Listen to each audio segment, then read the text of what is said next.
So punching above your direct hire weight, I'm not actually talking about mine, which is quite considerable. I'm talking about getting more with a smaller team. And hopefully, I'm going to show you a few of the techniques that we've used in order to increase our own direct hire weight. So I'm Nathan Taylor. I'm the resourcing manager for Mouchel. I've been with the business for about 3.5 years. Mouchel, for anyone who doesn't know, is a 2,500 person civil engineering company. We plan, design, operate, maintain roads, bridges, transport networks, water infrastructure, and all sorts of other kind of complicated civil engineering bits and pieces that I don't fully understand, but that's kind of some of the things I'm going to talk to you about as well. Some of Mouchel's notable achievements are: we designed the first reinforced concrete bridge in the UK and the first pre-stressed concrete bridge. We also designed the chimneys of Battersea Power Station, which unfortunately are being knocked down at the moment, to convert that into flats and then rebuilt up again. We also designed Earls Court and, weirdly, the first ever football net as well, which was quite a surprise to me when I joined Mouchel. So I joined Mouchel in January of 2013 as part of a corporate turnaround project. Mouchel had entered a pre-pack administration in late 2012, where our creditors, which were 3 of the major banks, essentially took us off of the stock market and placed us into administration, and then took over all of the equity in there. A lot of things have gone wrong with Mouchel. We'd built up quite a lot of debt through some bad investments in companies. We'd also been slightly hit by the crash in the Middle East and had a client that didn't pay us a significant amount of money. And all this led to us essentially not being able to service our debt and going into administration. Now, obviously, banks are in the market to make money. So when they looked at Mouchel, they looked at how are they going to get all this money that they've sunk into the company back. They looked at several things. Our business development wasn't up to scratch. Our project management was poor, and especially our change management. But also our recruitment wasn't fit for purpose. We were heavily reliant on agencies. We didn't use any intelligence in terms of doing our hiring. And essentially, we just had an order taker in our recruitment who'd fire that out to the agencies and see what came back, and we had no control over the recruitment process. The reason why I think Mark's asked me to speak today is what we've done in the time that I've been here is we've transformed our direct hiring strategy from recruiting over 40% of our hires through agencies, and we're a high-paying, white-collar company, so you can imagine those agency fees were quite high as well. We're now, at the moment, delivering 88% of all of our hires directly. When you take into account our internal movement as well, it's actually over 90% now, so we've drastically improved that. In the Middle East business, which is an incredibly tough market, we actually delivered last year over 95% direct hire as well. We managed this for a team of myself and 2 people who are both here, and also administrating a shared service centre. That is our recruitment team. We hire around 400 vacancies a year. So I think what really I want to talk to you about some things you'll see as simple, especially a lot of you who've been in the industry a long time or have established kind of processes, especially someone like Rob from GWR who's just speaking. We've been on a very similar journey to that, and some of the things that I'll be talking about are maybe quite basic, or you take that as read.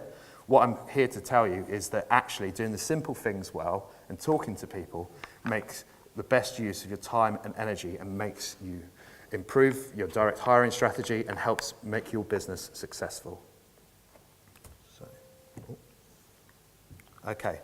So if you want to start improving your direct hire numbers, there are a few steps that I would generally look at whenever I start somewhere. So what you've got to do is understand the numbers that you've got in the system. When I joined, we had well over 400 vacancies on our ATS system.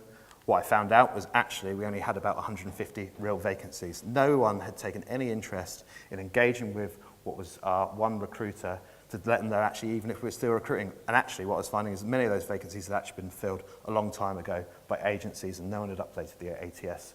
So actually, can you trust the numbers that you're getting as well? Also what we were seeing is that we had loads and loads of applicants and people thought, oh, actually the website's really working for us. What was actually happening with the website is we're having huge numbers of candidates who are ineligible to work in the UK applying to the website, and they were essentially distorting the numbers. So really getting down to the detail of what those numbers mean to you, talking to people in the business, starting to understand it. When is a vacancy not a vacancy? When is a manager actually not recruiting. They've just got a vacancy out because their manager believes they should be recruiting for some growth plan that's not actually going to happen if you talk to their business. So really starting to engage with the right people in the business to understand not just what those numbers are, because the numbers tell a story, but they don't ever tell the full story. So understand actually what they mean. Then once you've got a grip of actually the size of the task that you're looking at, is to start managing those priorities as well. Obviously, tried and tested kind of formula of time versus cost versus quality. Generally, you can deliver 2 of those things. You're not going to deliver all 3 of those things. So understand, actually, in the business, what is the priority? Is the priority to reduce costs? In our case, it very much was a case of reducing costs. We were spending huge amounts of money on agencies. Also, it's taken a long time to complete the process. Our quality was generally okay. The agencies that we actually used were very good. Unfortunately, they were seen as the only source of getting candidates. Really then understand the business. What areas are important to the business in order to grow it? Those areas that are actually investing in people that have got exciting projects that are going to grow, that you can sell that story to candidates when you go out and speak to them as well. So really understanding actually where's the company going, so that you know that if you invest that time and that energy in that part of the business, you're going to make a real difference. Once you've made a real difference in that part of the business and shown how you've contributed as an expert recruiter to their field to grow that business, then building that case with other more difficult hiring communities is a lot easier. And then choosing your battles as well. You can't do everything at once. There will be managers that have come to you at the last minute and say, I've got a great candidate for an agency, I need to hire them right now, I've not followed the process. Now, actually, what is the value of stopping that process, of being seen as a blocker in there? Actually, is it more valuable to work with that manager and actually talk them through the process of how they could have come to you, what we've done in the past with other areas, educating them on actually using this direct hire model, but allowing them to go through with it and concentrating on the other areas where you're getting success, and again, building those case studies over and over again. Just going to drop. Oh yeah, and the other thing, which is really important, is to take control. We were really quite lucky at Mouchel in terms of, whilst what I inherited was a real mess, I can't overstate that enough, because it was such an important project to the future of the business, it was really mandated from the top as well. The managing director, the HR director, our finance director were all over this and wanted to show that this would work. So they mandated the process. They went out to managers and said, this is the way that we're working going forward. I then made sure that everything that we did, we reported on it, that the numbers were accurate, that they couldn't be challenged by the business as well, because it's all well and good reporting. If those numbers don't make sense to the business, then you're not going to get very far at all. And then influence. Use that report and what you've done before to influence the business, to influence upwards as well, to get a seat at the top table, and to really show what your business as a recruiting team and as expert recruiters is actually bringing to the business. And then respond. You will get criticism. I remember very much in the first year and a half, it felt like I was constantly getting battered. We were doing a great job, but we weren't quite delivering these people on time. We were struggling to make budget because this area was under-resourced. All those things. Respond, show what you're doing to make that difference and really focus on there. And then go back again and mandate what you're doing. Report on what you responded on. Influence again, and just keep that cycle going. So this is a recap of some of the areas that I first inherited, was that over-reliance on agencies. We had a master vendor deal with a major engineering recruiter. They were doing a fantastic job in terms of actually supplying people without using their kind of tiering and all that kind of thing. However, what had happened is that because they were a one-stop shop, managers just automatically went out to them without even, in a lot of cases, even thinking about advertising the role on our website as a minimum. What we did is we actually put an end to that, even though they're a good supplier, and we moved to a PSL model, which we engaged very closely with the business. What we didn't say to them is we're going to go through a beauty parade, we're going to select the lowest price agencies, and this is going to be our PSL. We worked with every stakeholder in the business that had an opinion on agency use, and that was a long project. But we went out to them, who do you want us to consider? What's key to you in terms of your agency use? Getting them on board. Once we delivered that list, to then sense check with them, work with them to make sure that we got the suppliers that they felt were important and instrumental in there. And do you know what? What that then did is stop leakage. Last year, we had only 2 vacancies that were filled by agencies that weren't on our PSL, that weren't even known to us as well. We had a huge lack of presence in the market as well. Because we'd struggled so much, we'd actually shrunk from about 10,000 people to about 5,000. Also, we had a huge lack of presence in the market. We hadn't been advertising, and what little advertising on vacancies we did through our agency, who obviously didn't. I don't know why we've got a seagull in here all of a sudden. That's not part of the presentation. We worked with the business to really showcase that actually, by recruiting, we can improve our image across the board as well. So we ran some sessions with our account manager at LinkedIn was very kind, and he offered to put on road shows and online webinars with our hiring manager community to show them the benefit of them using LinkedIn on a more regular basis, on sharing vacancies, on getting that message out there and increasing the visibility of Mouchel. We also invested in the right places as well, and I'll talk about that more in a minute. We weren't using any hiring intelligence whatsoever. When we did do adverts, it was a case of, oh, okay, well, I think this works, we'll put this advert out here, we'll spend this money. No reporting whatsoever. And one of the presenters earlier was talking about this kind of intelligence of what you're getting out of your investment and that return of investment. We mandated the use of an ATS. We actually improved the ATS as well. And now we've got powerful data that we use to improve the process and the service. And we had an inexperienced hiring community as well.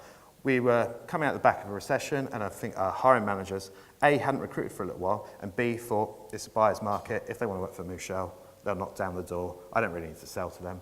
We worked with them very closely to show them that actually, if expert recruiter is getting you strong candidates, they're putting them in front of you, you've got a part to play. You've got to respond to CVs quickly. You've got to decide whether they're the right person for your team as well, and you've got to sell the opportunity in Mouchel. What we've seen is a huge improvement in the turnaround of candidates and engagement from the hiring community. What you've got to do is understand your channels as well. So this a very simple funnel. You get candidates from all sorts of places, and you invest money, you invest time. Some areas that are free advertising, are they actually the best areas for you? Do they take a lot of time? We had several things that we tried and thought, well, it's free. When we looked at the amount of time that we invested in there, and that time we could actually spend talking to candidates who aren't using job boards and learning our market and find out who the key players are and who we need to talk to, actually we switched off some of that free advertising because it was taking up too much time. Agencies, there's always a place for agencies as well. As I say, we're running about 12% agency use at the moment. Don't turn those agencies off, because they will give you important data that you can then use to improve your own knowledge of the market.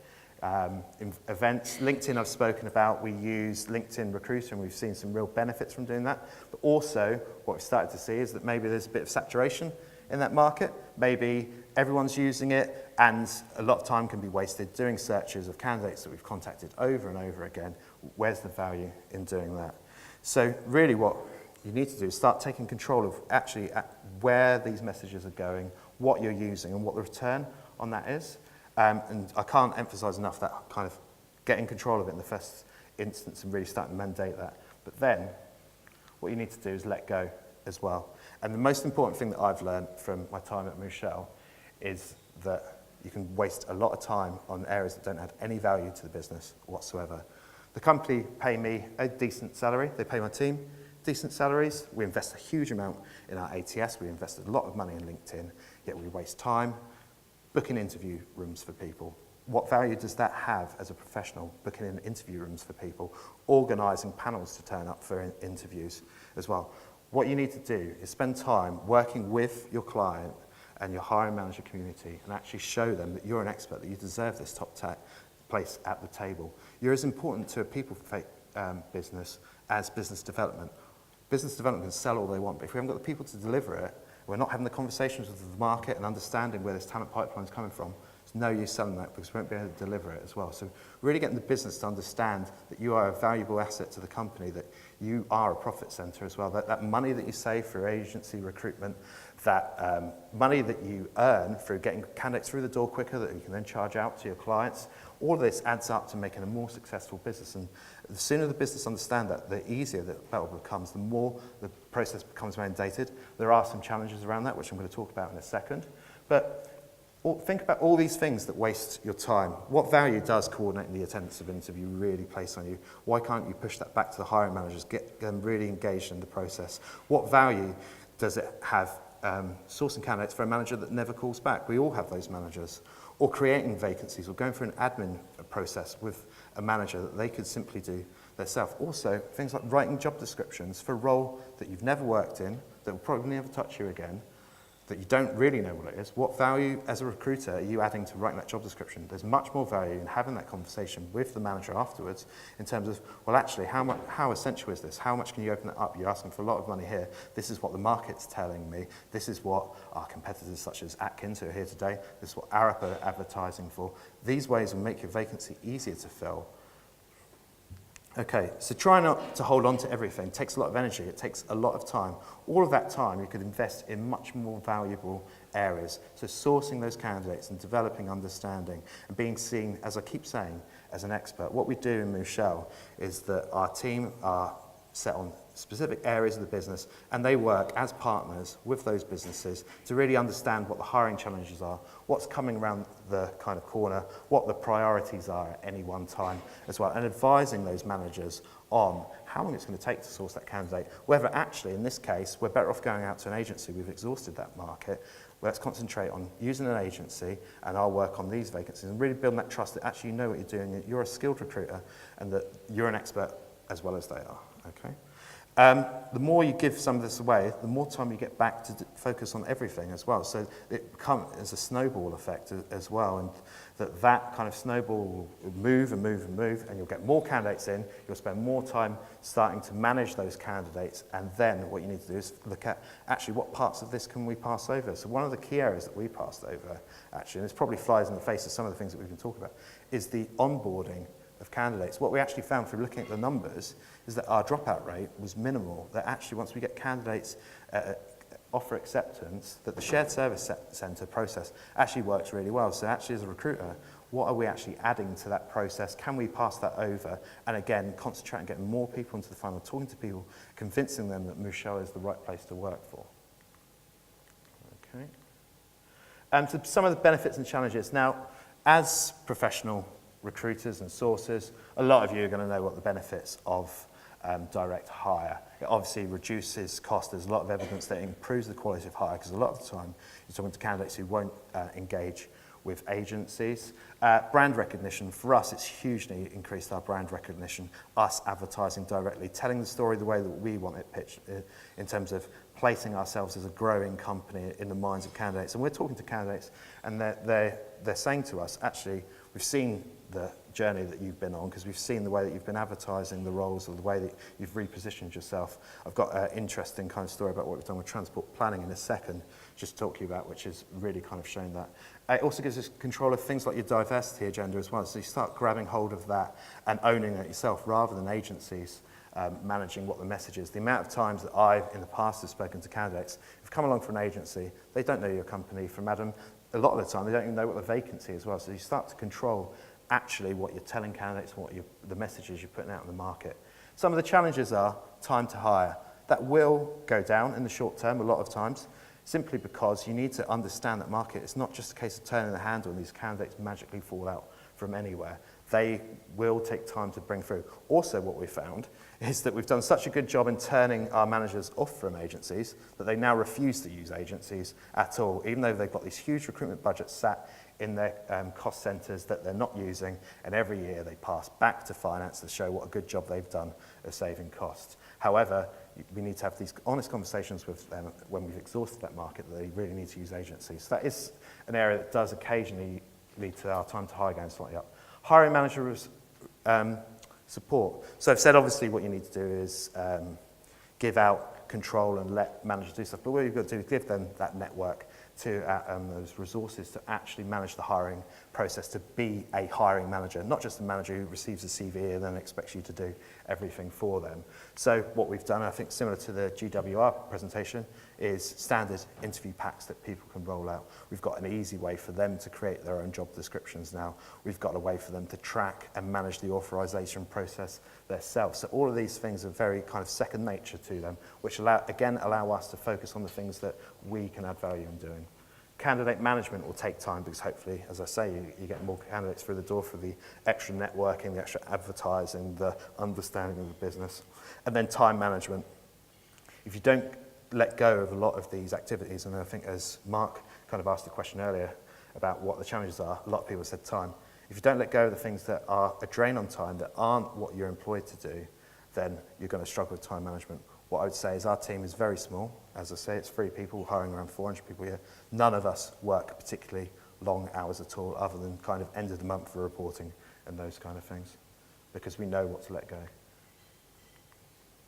Okay, so report. So use the figures to paint a compelling picture of the impact you and your teams are having on the business. Work with finance to map where your current fulfillment rate puts you against the budget forecast. Show the savings you're making, show the size of the prize available. So every time that those managers step out of line and they don't follow the process, they incur costs. Show actually what that detriment that's had on the business as well. And communicate that as much as you can. Get the senior management team on side. Show that, get them to influence down as well as you influence up as well. Can you get time on the senior management board? Can you talk to them about actually what you're trying to do, what the improvements are, what you've saved so far for them? Really get that business case to them. A lot of the time now when I go to our managing director and actually ask for money, it's a very short conversation because we've won that battle. A lot of times when we do invest, he knows that we invest wisely and that we make a difference. So, but to do that, you also need to be able to take constructive feedback as well on where you can improve. We're not all perfect, and there are some areas of our resourcing strategy that aren't perfect. I'm actually looking at improving our candidate experience at the moment. And then improve and go back to those battles that maybe you seeded in the early stages when I was talking about choosing your battles. So a great example of this is actually in our transport planning business. Transport planning is an incredibly skill shortage market, and everyone is recruiting for this in our industry at the moment. There's huge investment going into our transport networks, and these planners and modelers are really what we need in order to grow our business. We've invested a lot of money in our senior management team in order to put us towards the forefront of this market. We've just been awarded a huge contract by Highways England for this. However, our brand in transport planning was, to be frank, rubbish. It was absolutely appalling. We had a reputation for just hiring staff in, seconding them out to a local council and then forgetting about them and just churning over the money.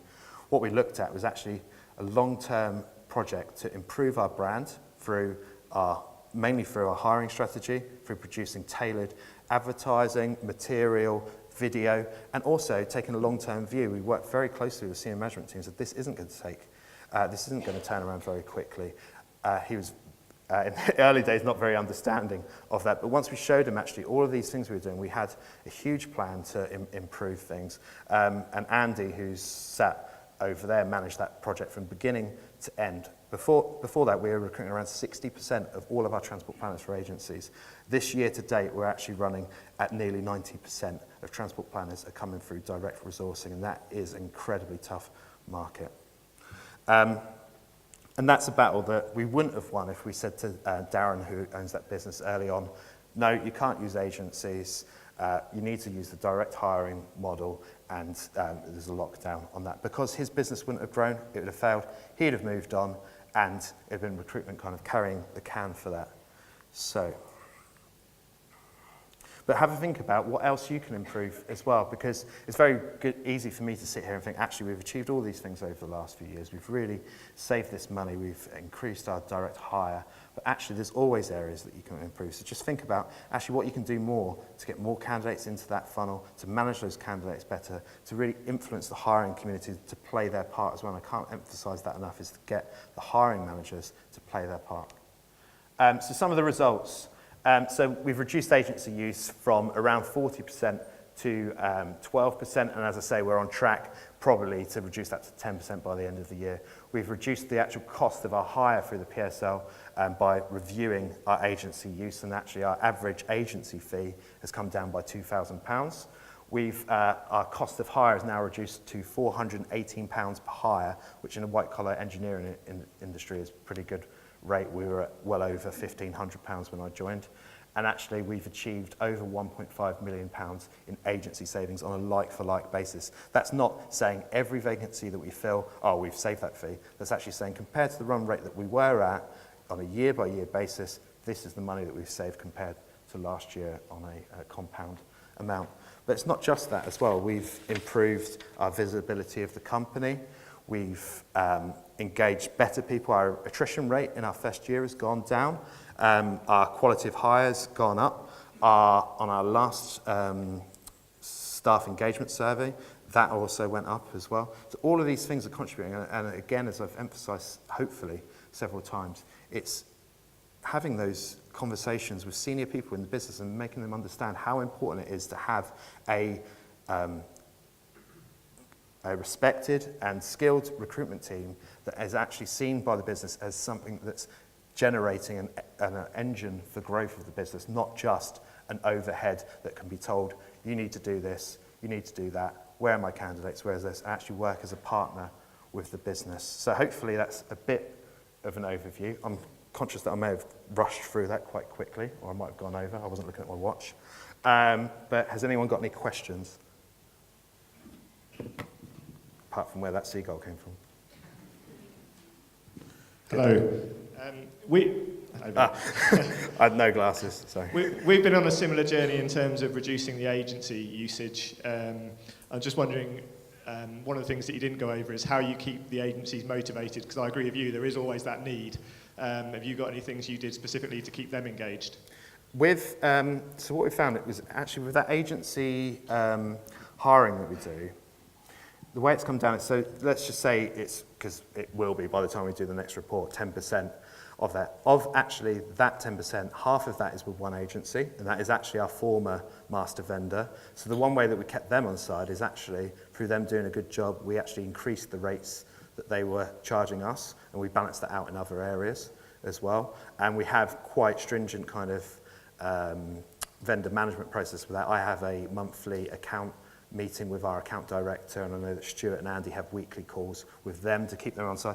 And what we're saying to them as well is that actually, if we're asking you to work on this vacancy, it's a real vacancy. It's not something that down the line you're going to say to us, I've really dug out this candidate from nowhere, what do you think? And I say, actually, I filled that last week, or I've got an internal candidate for that one. So what we've done is work with them to really understand that when we pass them a vacancy, we're passing it to very few agents, and that actually, when they get the job, they've got a good chance of filling it because we've exhausted our own internal kind of process as well. I think that's the best way. And I think most grown-up agencies understand that the direct hire model works for the businesses and it is the best way forward. But there, as I keep saying, there will always be a place for agencies, especially in those specialist ones. It's just kind of making sure that they feel appreciated, that you reward them, and that you don't waste their time as well, and they're happy to pick off those other bits. That's what we've found, anyway. Okay. Good. That was obviously very comprehensive. Hello. Over here. Can I ask a question? Oh. Sorry. So, I'm really short-sighted, by the way. So, where are you coming from? Over here. Hi there. Yeah, just a quick one. It's brilliant, and I know a lot of people in here will be trying to save the business costs through direct hire. In terms of next year's budgets, do you envisage that those savings that you're making are going to allow you to invest more within the resourcing team, or do you envisage that as a company your budget is actually going to be probably reduced for next year, and how are you going to maintain it? Good question. That's actually something I've forgotten in my notes. So in terms of, at the moment, all of our hiring budget sits out in the relevant cost centres, and hiring managers draw from that. Actually, what we're doing this year is we're consolidating that into a central pot where we manage the usage of that agency budget. However, the overall budget, because of our success, is going to be reduced in line with what we've saved this year. What we've actually done already this year, and I've just kind of reported back to our managing director and HR director, is that in the savings that we've made already this year, we've paid for our team, we've paid for our ATS, and we've paid for our LinkedIn twice over in the first 6 months already. So we show that it works. We get investment when we need it, but you're right, you do become kind of a hostage to fortune in that the recruitment budget does come down and down and down. Okay, we're going to have to move to the round tables. Thank you very much indeed. No worries.